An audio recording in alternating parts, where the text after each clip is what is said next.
এই দাঁড়াও, এই লাশ আমি দাফন করতে দেবো না। কেন কাকা, কি হয়েছে? তোমার বাবার কাছে আমি টাকা পাবো, এই টাকা না পাওয়া পর্যন্ত এই লাশ আমি এক পাও সত্যি দেবো না। এই কি বলছেন কাকা? আমার জানার মতো আমার বাবা তো কার কাছে ধাঁধা করে যায় নাই। জানি না বললেই হইলো। এই দেখো আমার কাছে প্রমাণ আছে, তোমার বাবার কাছে আমি 24 লক্ষ টাকা পাবো। আরে সুমন, আব্বা এত টাকা ঋণ হলো কবে?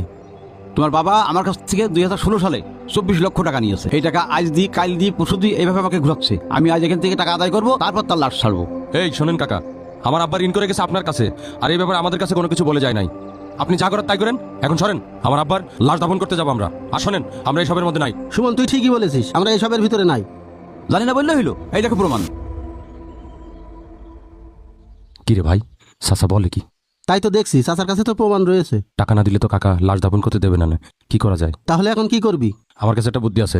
আব্বা ওই যে তোর 1 বিঘে জমি বেশি লিখে দিছিল, ওই জমিটা বিক্রি করে কাকা টাকাটা দিয়ে দে। বলিস কি? তুই তো বড় কোম্পানিতে চাকরি করিস, তুই তো টাকা পয়সা কম নিস নে, তুই শোধ করে দে। এই আমি টাকা বেশি নিছি মানে? আমি যা টাকা নিছি তার কিছু টাকা দিয়ে আমার শালাকে বিদেশ পাঠাইছি, আর কিছু টাকা দিয়ে আমার ওই ফ্ল্যাটটা কিনেছি উত্তরায়। তুই যে বাপের জমিটা খাচ্ছিস, এটা বিক্রি করলে তো সমস্যা কোথায় রে? জমি বিক্রি করবো মানে? ওই জমিটাই আছে, ওই জমিটাই আমি চাষবাস করে খাই, আমার সংসার চলে। আর জমি বিক্রি করলে আমার চলবে কিভাবে? তোমরা এসব হিসাব পাতি বন্ধ করো। আমার টাকাটা খেতেছো তাই বলে দাও। কাকা, আল্লাহর রাস্তায় আপনি আমাদের রাস্তাটা ছাড়েন, আর আমার মেয়ে ভাই আপনার এই টাকাটা শোধ করে দেবে। তুই বললেই আমি দিয়ে দেবো।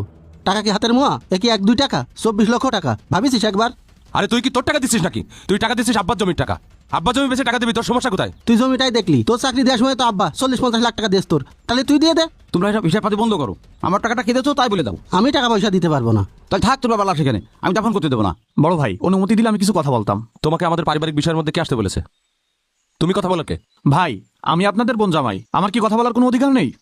এই সুমন, শোন, ওই আবুলটা কি বলে শোন। ওর ঘাড়ের উপরে টাকার ভারটা চাপিয়ে দেওয়া যায় নাকি দেখ। শোনো, তুমি তো দাঁড়িয়ে দাঁড়িয়ে সব শুনলে। যদি 24 লাখ টাকা দিতে পারো তাহলে কথা বলো, না হলে কথা বলো না। ভাই, আমার একা টাকা পরিশোধ করতে গেলে কষ্ট হয়ে যাবে। তার থেকে আমার পরামর্শ হচ্ছে, আসেন আমরা 3 জনে মিলে টাকাটা পরিশোধ করি। জামাই তো খুব ভালো কথা বলেছে, তোমরা 3জন মিলে আমার টাকাটা দিয়ে দাও। আমি টাকা দিতে পারবো না কাকা, আমার 1 টাকা দেওয়ার পরিস্থিতি নাই। আমারও একই পরিস্থিতি, আমি 1 টাকাও দিতে পারবো না। আর জামাই, তুমি যদি একা টাকাটা দিতে পারো তাহলে দাও। আচ্ছা, দেখি তাহলে কি করা যায়। এই লোকটা খুবই ভালো মানুষ ছিল। আমি যতদিন এই মসজিদ ইমামতি করেছি 5 ওয়াক্ত নামাজে তারে মুসাল্লি হিসেবে পেয়েছি। কি দুর্ভাগ্য লোকটার, ছেলেগুলো বাবার ঋণটা পরিশোধ করছে না।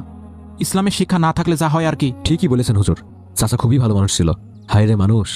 কিরে সুমন, ওরা তো দরদ উঠলে উঠছে কে? তা উঠলে উঠুক, তোর সমস্যা কি? ও টাকা পরিশোধ করে দিলি তো আমাদেরই ভালো। তোর কি মনে হয় ও টাকা দিতে পারবে? ওরই তো সংসার চলে না। আর 1-2 টাকা না, 24 লক্ষ টাকা, একবার ভেবে দেখেছিস? এখনো সময় আছে, তোমরা সঠিক সিদ্ধান্ত নাও, তা না হলে কিন্তু পরে পস্তাতে হবে। ও কি আব্বার কাছ থেকে আলাদা টাকা ঝেড়েছে? আমার তো মনে হচ্ছে আব্বা পেনশনের টাকা তুলে ওকে টাকা দিয়ে গেছে। আমারও তাই মনে হচ্ছে রে। দাঁড়া, কি করে দেখে নি। সালাম আলাইকুম। ওয়ালাইকুম আসসালাম, কি খবর?